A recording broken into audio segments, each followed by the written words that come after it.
Hai, kembali lagi dengan saya di channel penuh motivasi dan penuh kasih sayang, Damdam Story.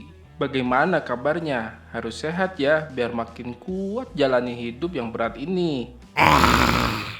Pada kesempatan kali ini, saya dan segenap keluarga Damdam Story akan membahas alur dari film yang sangat-sangat menguji adrenalin Anda semua. Film ini adalah film action yang diperankan oleh artis papan atas yang suka sodakoh dan rajin nabung. Dia adalah Michael J. White. Di film ini, dia berperan sebagai veteran perang yang berhasil mengubek bisnis gelap geng Yakuza. Film ini berjudul Falcon Racing yang dirilis pada tahun 2014. Penasaran seperti apakah alur dari film ini?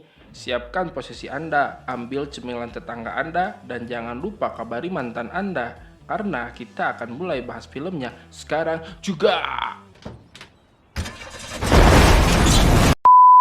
Film ini akan berfokus kepada sosok veteran perang Amerika bernama John Falcon, di mana John memiliki masa lalu yang kelam di saat dirinya dulu berada di medan perang dan rekan-rekan seperjuangannya gugur di medan perang itu. Sehingga hal tersebut selalu menghantui dan terngiang-ngiang di pikirannya. Dan setelah John minum ramuan jamu pria perkasa dengan topping peluru di dalamnya, John memutuskan untuk mengakhiri hidupnya sekarang juga. Tapi sayangnya, John pun gagal bunuh diri. Lalu John pergi ke supermarket untuk membeli minuman jamu awet muda. Saat dia sedang memilih harga diskon yang paling murah, tiba-tiba ada dua orang perampok bersenjata masuk dan meminta semua orang untuk tiarap. Tapi perampok itu kebingungan melihat John, karena John sangat santai, bahkan nampak tidak peduli. John yang memang sudah bosan hidup meminta perampok tersebut menembaknya. Karena membuang-buang waktu, John pun menghajar kedua perampok tersebut dan mengembalikan segempok uang yang sudah mereka ambil dari si kasir. Dan John pun pergi dengan membawa jamu awet muda tersebut.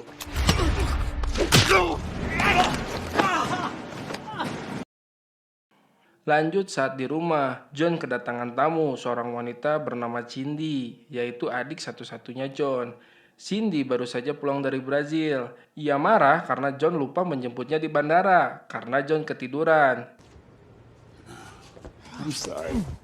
Untuk melepaskan rindu, mereka pun menghabiskan malam dengan berbincang-bincang di restoran, sambil menikmati minuman, karena besok Cindy akan kembali lagi ke Brazil menjadi sukarelawan di sebuah kota kumuh bernama Favela.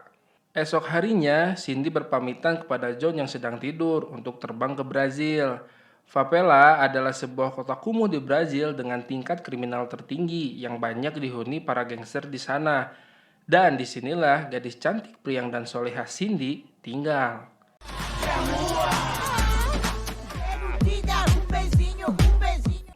Suatu hari seorang polisi bernama Katarina dan juga rekannya bernama Santo, mereka adalah polisi yang bertanggung jawab terhadap keamanan kota Favela. Saat mereka sedang berpatroli, mereka mendapatkan laporan dari bocil setempat di sana bahwa ditemukan sosok mayat yang terkapar di bebatuan pinggir pantai. Setelah diperiksa, itu adalah Cindy yang ternyata dia masih hidup.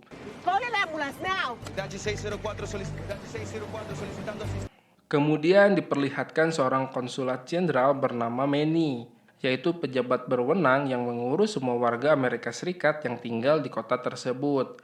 Detektif Tiago dan mitranya yang bernama Carlo datang menghadap Manny untuk melaporkan perihal insiden yang menimpa Cindy. Dan Manny terlihat terpukul mengetahui hal tersebut. Lalu Manny pun mengabarkan hal itu kepada John.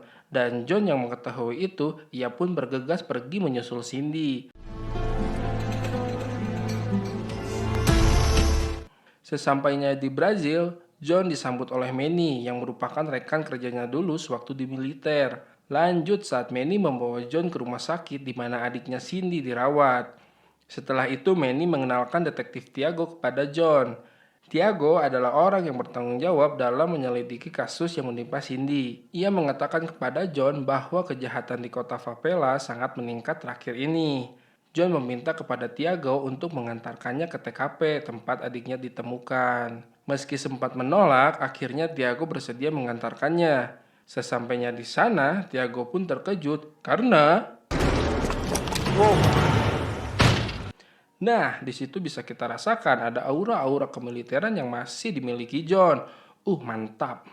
Terus, Tiago pun langsung pergi dan meminta Katarina untuk menemani John. Follow me, Mr. Sherman. Please. Sepulangnya dari TKP, John pun kembali ke ruangan perawatan Cindy dan terlihat seorang perawat Asia yang sedang menyuntikkan obat pada infusnya Cindy. Hingga tidak lama kemudian, Cindy menjadi kejang-kejang dan membuat John sangat panik. Ia pun bergegas memanggil kembali perawat tersebut, namun itu bukan perawat yang barusan ia lihat. John menceritakan apa yang telah ia lihat. Perawat itu mengatakan bahwa tidak ada orang Asia di tim mereka. Setelah kejadian tersebut, John meminta satu orang polisi kepada Tiago untuk menjaga Cindy di rumah sakit. Esok harinya, John kembali ke TKP dan melihat seorang pemuda di sana memakai kalung milik Cindy. John pun menanyakan hal tersebut kepada si pemuda itu. Namun, karena mereka melawan, terjadilah perkelahian di antara mereka.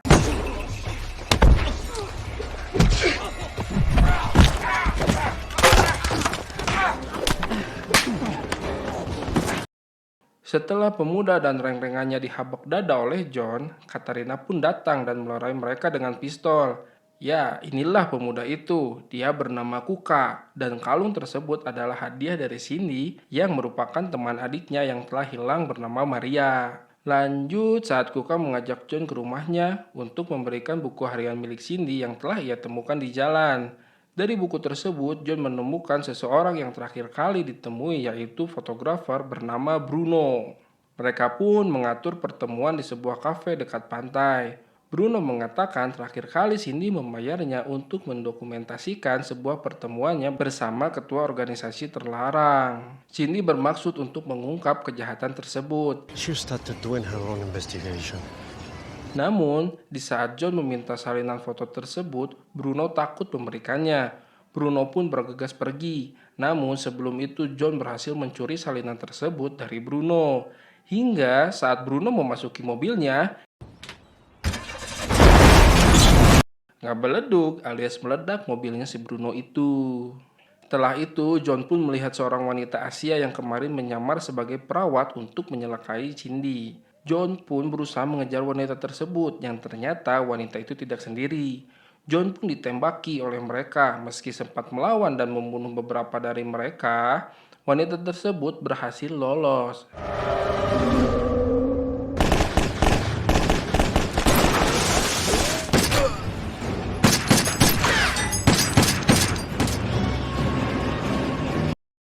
John meminta Manny untuk menyelidiki salinan foto yang dia dapat dari Bruno. Di sini mereka menemukan foto Cindy bersama seorang pria yang memiliki tato yang sama dengan kumpulan pria yang menembaki John barusan.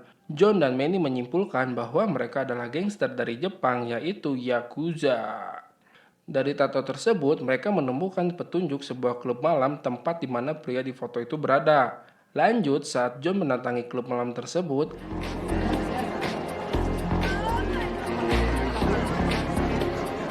dan melihat pria itu adalah seorang DJ di sana. Saat pria itu menuju WC, John pun mengikutinya. Namun ada satu pengawal di sana dan ternyata mudah saja bagi John. Hanya dengan satu kali jurus tendangan bangau milik John dan pengawal tersebut tumbang.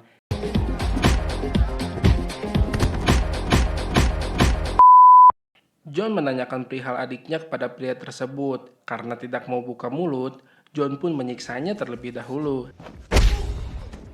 That's nasty.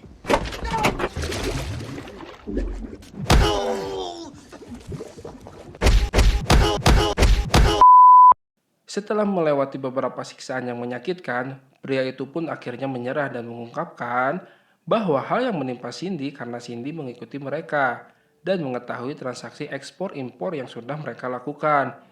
Lalu pria tersebut pun memberitahu markas dari organisasi tersebut.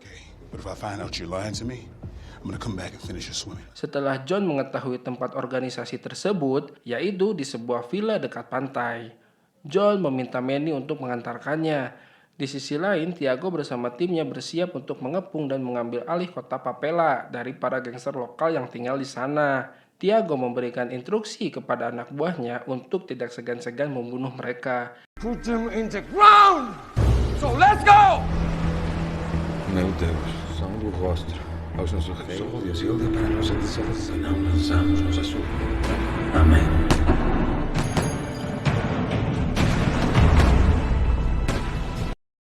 Kembali ke si John, sesampainya mereka di sana, ternyata itu adalah sebuah villa tempat para pria hidung belang untuk memuaskan nafsunya dan hasrat birahinya. Namun keberadaan John di sana diketahui oleh mereka. Si wanita pun memerintahkan orangnya untuk menangkap John. Sir, this way, please. Dan di sini juga John melihat Maria, adiknya Kuka, bersama teman-temannya yang lain dibawa turun dari mobil.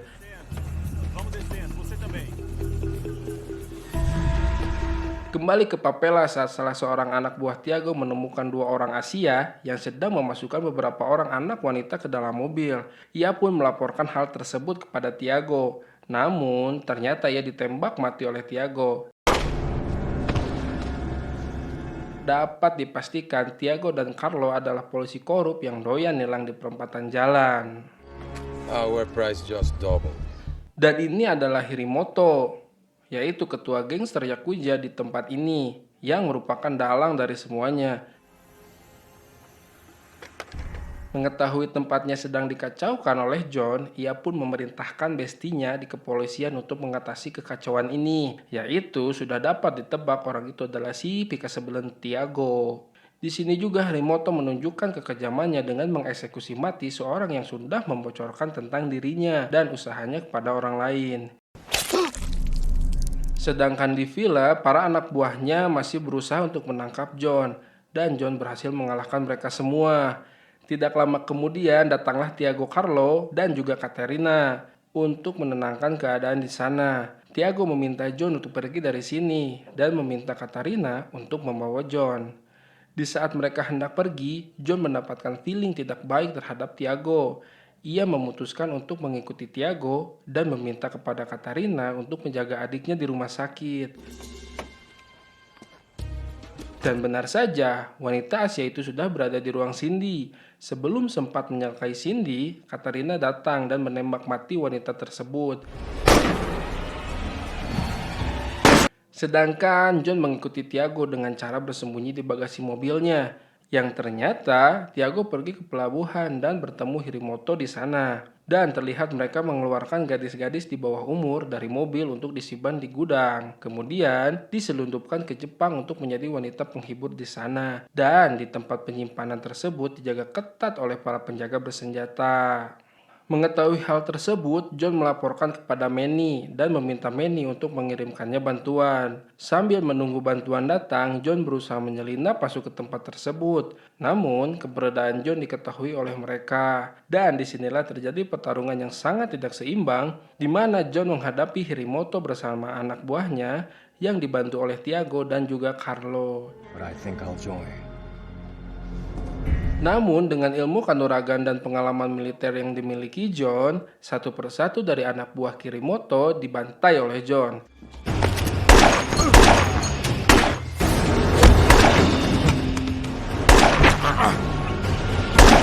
Hingga menyisakan Hirimoto, Tiago dan juga Carlo.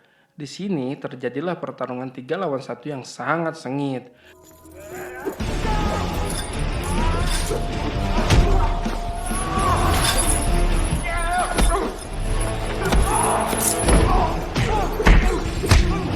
Hingga menyisakan seorang ketua gangster Hirimoto seorang diri. Meski sempat kena sabetan katana, namun akhirnya John berhasil mengalahkan Hirimoto.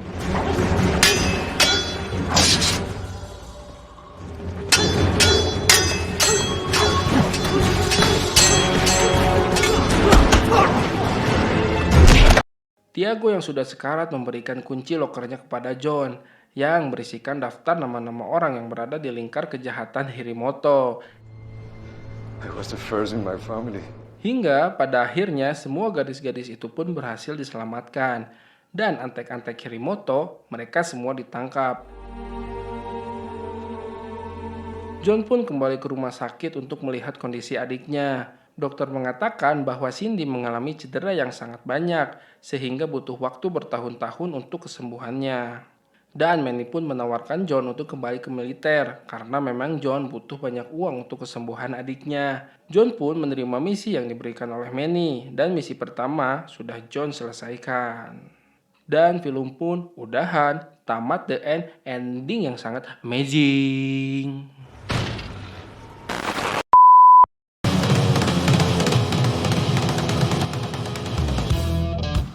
Kumaha gimana kumaha dengan filmnya?